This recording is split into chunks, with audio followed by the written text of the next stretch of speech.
ನಿಮ್ಮಂತವರೆಲ್ಲ ಬದುಕಿರ್ಬಾರ್ದು. ನನಗೆ ಶಿಕ್ಷೆ ಹೇಗೋ ಹಾಗೆ ಆಗುತ್ತೆ. ಸಾಯಿಸ್ಬಿಡ್ತೀನಿ.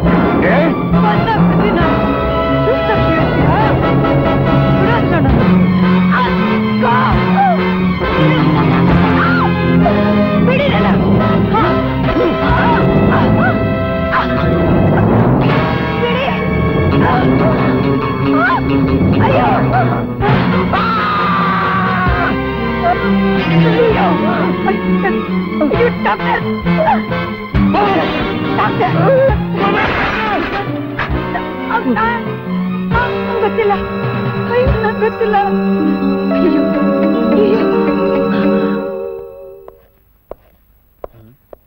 ರಮ್ಯಾ ಪುಟಿ, ಓಲೆಲೆಲೆಲೆಲೆಲೆಲೆಲೆ,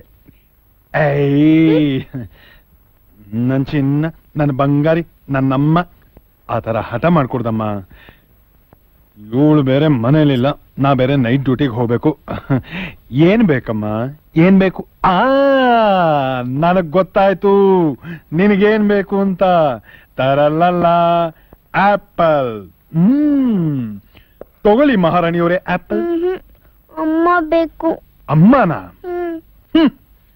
ಯಶಾಂತ ಅಮ್ಮ ಅವ್ರೆಲ್ಲೋದ್ರು? ಗೊತ್ತಿಲ್ಲ ಬುದ್ಧಿ, ಈಗ ಬಂದ್ಬಿಡ್ತೀನಿ ಅಂತ ಹೋದ್ರು. ಏನಂತ ರಾಜಕಾರಣ ನೋಡಿದ್ವಿ ಇಷ್ಟೊತ್ತಿನಲ್ಲಿ. ಅಮ್ಮ ಬಂದ್ಲು.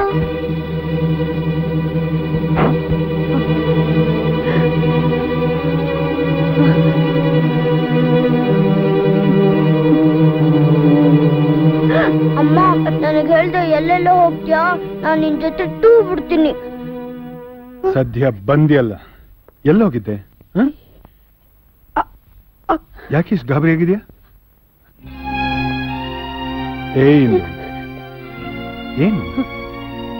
ಏನಾಯ್ತು? ಇಂದು ಏನಾಯ್ತು? ಏನಾಯ್ತು?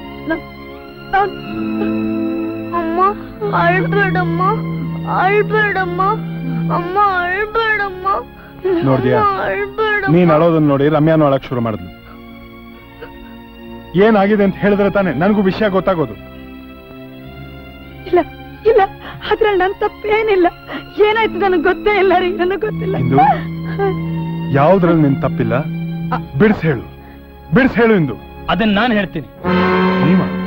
ಎಸ್ ಸರ್, ನಿಮ್ missus, I am sorry, I mean doctor ಇಂದೂರ್ ಅವರು ಎಲ್ಲಿ ಹೋಗಿದ್ರು, ಯಾರನ್ನ ಕೊಲೆ ಮಾಡಿದ್ರು? ಇಲ್ಲ, ಸತ್ಯವಾಗ್ಲೂ ನಾನು ಕೊಲೆ ಮಾಡ್ಲಿಲ್ಲ, ನಾನು ಕೊಲೆ ಮಾಡ್ಲಿಲ್ಲ. ಯಾಕೆ ಮೇಡಮ್ ಸುಳ್ಳು ಹೇಳ್ತೀರಾ? ಗೆಸ್ಟ್ ಹೌಸ್ ನಲ್ಲಿ ನೀವು ಡಾಕ್ಟರ್ ರಾಮನಾಥ್ ಅವರನ್ನು ಕೊಲೆ ಮಾಡಿದ್ದೀನ ಈ ಮೇಟಿ ಕಣ್ಣಾರೆ ಕಂಡಿದ್ದಾನೆ? ಹೌದು ಸರ್, ಡಾಕ್ಟರ್ ಸಾಹೇಬ್ರು ಸಾಯಂಕಾಲ ಮಾಮೂಲಾಗಿ ಬಂದ್ರು. ಊಟಕ್ಕೆ ಮನೆಗೆ ಹೋಗಲ್ಲ, ರಾಮಪ್ಪ ಇಲ್ಲೇ ಏನಾರು ಮಾಡ್ಬಿಡು ಅಂತ ಹೇಳಿದ್ರು. ಸರಿ, ನಾನು ಇಷ್ಟ ಚಿಕನ್ ಮಾಡ್ಕೊಂಡು ತಕೊಂಡ್ ಬಂದ್ವಿ. ನೋಡ್ತೀನಿ ಈ ಅಮ್ಮ ಚಾಕು ತಕೊಂಡು ತಿವ್ದು ಸಾಯಿಸಿದ್ದು. ನಂಗೆ ತುಂಬಾ ಭಯ ಆಗೋಯ್ತು. ಪೊಲೀಸ್ ಫೋನ್ ಮಾಡ್ದಿ. ಪೊಲೀಸ್ ಬರೋದ್ರೊಳಗಾಗಿ ಈ ಅಮ್ಮ ಕಾರ್ ಹತ್ಕೊಂಡು ಓಡೋಗ್ಬಿಡದ. ಇಲ್ಲ, ನನಗೆ ಇವ್ರು ಯಾರು ಅಂತಾನೆ ಗೊತ್ತಿಲ್ಲ. ನಾನು ಇವ್ರನ್ನಲ್ಲಿ ನೋಡ್ಲೇ ಇಲ್ಲ. ಸತ್ಯವಾಗಲು ನನಗೆ ಈ ಕೊಲೆಗೂ ಸಂಬಂಧನೇ ಇಲ್ಲ. ಇಲ್ಲ